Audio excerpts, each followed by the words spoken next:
I am a little late today. Well, I'm a lot late today, but that's because I'm going to change the format of history and politics. I am probably going to do this pre-recorded.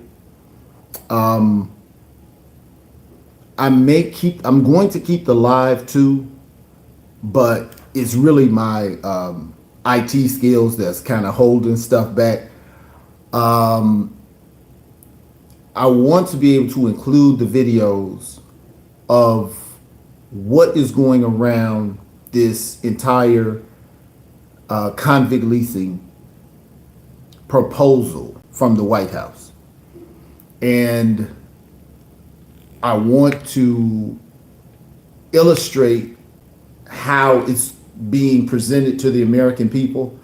And I want to actually do like a split screen as to where I can show the video and kind of give you commentary on it. But I have to really figure out how to do that. I know how to use Zoom because I use that as a professor.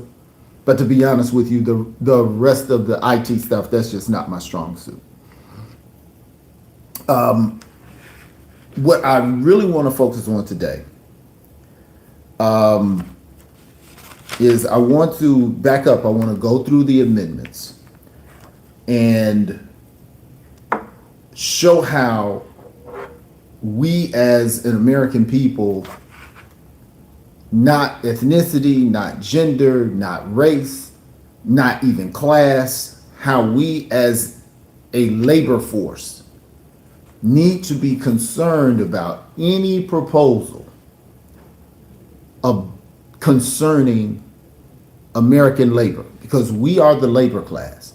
If you go to work every day and go home, you are the labor class. You may be the upper labor class, you may be the lower labor class, but you are the labor class. And when in American history, anytime people are being moved by the government or the American elites, that is dealing with the labor of the economy in their three modes of production in industry: land, labor, and capital. So anytime we're talking about moving large groups of people or designating or identifying large groups of people, that's dealing with the labor. And with Donald Trump making an international announcement, making an international declaration of support to affect the imprisoned portion of the labor class. Because understand, when people go to prison, they're working, they're given jobs, and they're not just running the prison. Prison labor is leased out to corporations.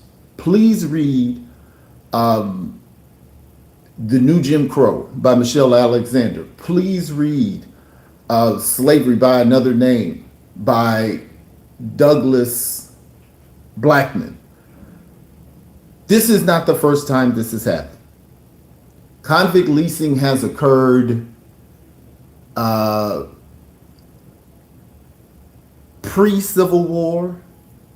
It happened immediately after the 13th Amendment in 1865 with freedmen. And it happened during Reconstruction with white workers.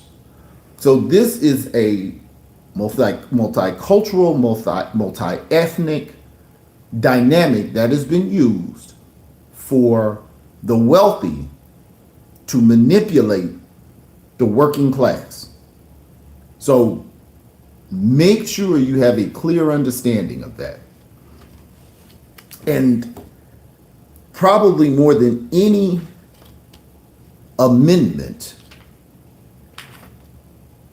no person shall be held to answer for a capital or otherwise infamous crime unless on presentment or indictment of a grand jury, except in the cases in land or naval forces or in the militia, or when actual service in time of war or public danger, nor shall any person be subject for the same offense to be twice put in jeopardy of life and limb, nor shall be compelled in any criminal case to be a witness against oneself, nor deprived of life, liberty, or property without due process, nor shall private property be taken for public use without just compensation. That is the Fifth Amendment. And most importantly, what we want to talk about is to be twice in jeopardy, nor shall any person be subject for the same offense to be twice put in jeopardy. If we are moving, again, if people have been adjudicated, let's say they have done something wrong. Let's say they've done something wrong, violent. If I've already been adjudicated and the United States says you have to be in prison in the United States for this amount of time. Okay, that's our agreement. That's our adjudication. To come back to that same person who has done nothing else, only have one offense for the same offense is what it says, to be twice put in jeopardy. Now I'm going to send you somewhere. I'm sending you somewhere that you don't know. Your family can't come see you. We have no idea what the standard of living in El Salvador is. You have no idea of the condition of the prisons there. We have no idea what the laws are, the economy is. We have, as American people who are going to be affected by this, because but for the grace of God, there go I, any of us can be incarcerated, just a matter of circumstances. This is something that we have to think about. So we have the Fifth Amendment. Now, number one, let's just jump to the 14th Amendment and make sure that's clear, that we are all expected to have equal protection under the law. So now we have two amendments that this is highly problematic, that we are removing people from the country. Let's see. Excessive bail shall not be required, nor excessive fines imposed, nor cruel or unusual punishment. Now, excessive bail, excessive fines imposed. A fine is generally monetary, but a fine is any punishment in exchange for what you did. That's really what it is. How am I being fined? It's generally money. But in the case of it, you can narrowly interpret law or you can broadly interpret law. And if we're going to broadly interpret this law, you generally want to broadly interpret things for the protection of people. And you want to narrowly interpret things for less protection to be involved. Now, for this matter, you say to narrowly interpret the Eighth Amendment, which is the cruel or unusual punishment, you can say bail is money, or bail deals with you getting out of imprisonment. Fines are financial repercussions of a situation. But if a fine is imposed in exchange for a situation that is generally dealing with some type of punitive situation, a fine could be just about anything. So, is a fine being relocated? If a fine is being relocated, if a fine is incarceration, then this is excessive. To go all the way to El Salvador? Most of us don't know exactly where El Salvador is. So that can, to broadly interpret the Eighth Amendment, we have a definite violation of the Eighth Amendment. And even though we have to broadly interpret the terms bail and fine, we don't have to broadly interpret cruel or unusual punishment. It is unusual to have the expectation that you are going to be incarcerated outside of the country of your citizenship. That is not something that we expect as American people. We can be incarcerated states away from the state of our domicile, where we're a citizen of the state of Texas and you can be imprisoned in Montana. That is usual. The Eighth Amendment, it says, not just cruel, but unusual.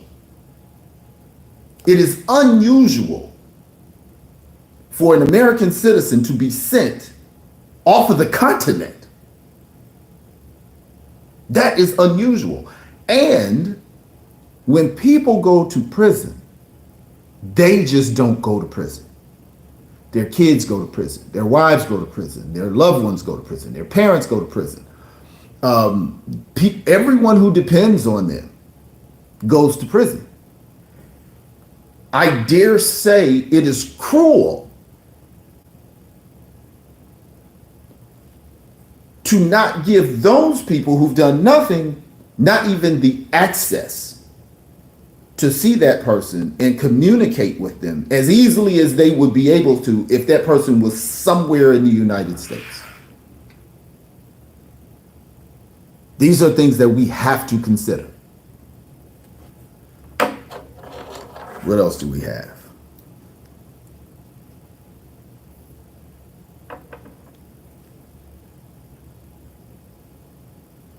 The powers not delegated to the United States by the Constitution, nor prohibited by it to the states, are reserved to the states respectively, or to the people. So, there is no law that says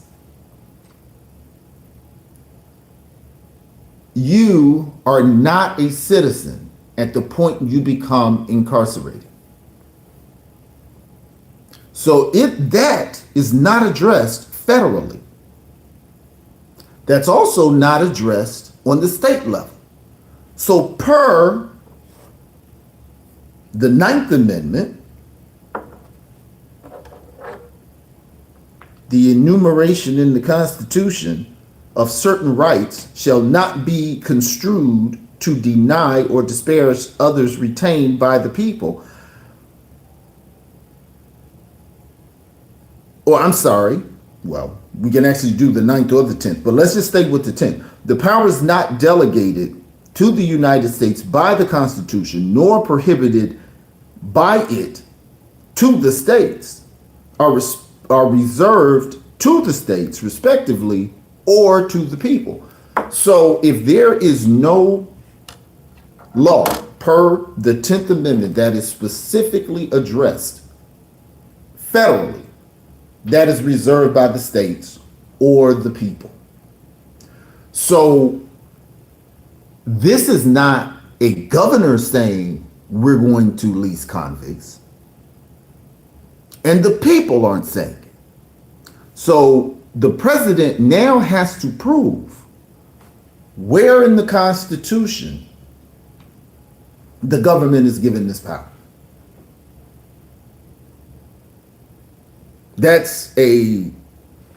So now we're talking, this is number 4. This is the 4th amendment that is violated. And shockingly, our president said he doesn't know how the Constitution aligns with convict leasing. Now let's go back to the 9th Amendment. The enumeration in the Constitution of certain rights shall not be construed to deny or disparage others retained by the people. Okay, that's saying that the rights of the people, that the rights that are left to the people that are not articulated by state or federal are the people's. And when it comes up, the government just can't take it. Oh, well, we didn't talk about it, so we're gonna take that back. That means your citizenship has not been addressed by state or federal, so that is a right of the people. For me to be able to stay in my country of birth is my right, because that has not been articulated as a specific right to be relegated by state, local, or federal government. So that is my right. So now this is taking a right that has been retained by the people. So now this is 5. We have the 5th Amendment, the 8th Amendment, the 9th Amendment, the 10th Amendment, and the 14th Amendment, all of which are being violated by Donald Trump's proposition of convict leasing. What is more scary, or as scary as the president proposing this, is how quiet it has gotten about it. The presidency is a well thought out position. These are very bright people. Okay? They're not just saying stuff and doing things willy-nilly. So they said it, and now they're quiet. What's going on? Please Google El Salvador prisons, United States. Google any conversations, articles, or anything that's coming up about this. Find out who else is talking about it. There are some Republicans saying, we can't quite do that because of the Constitution. But we need to know the breadth of the conversation about this. And I am going to start putting together some orchestrated videos where I can share the screen. And that's, like I said, that's the technological part that I'm working on. But we have to see who else is talking about this convict leasing, this moving of labor. Who's talking about it? Why are they talking about it? And who is involved in the conversation? And when they get quiet, why is it quiet?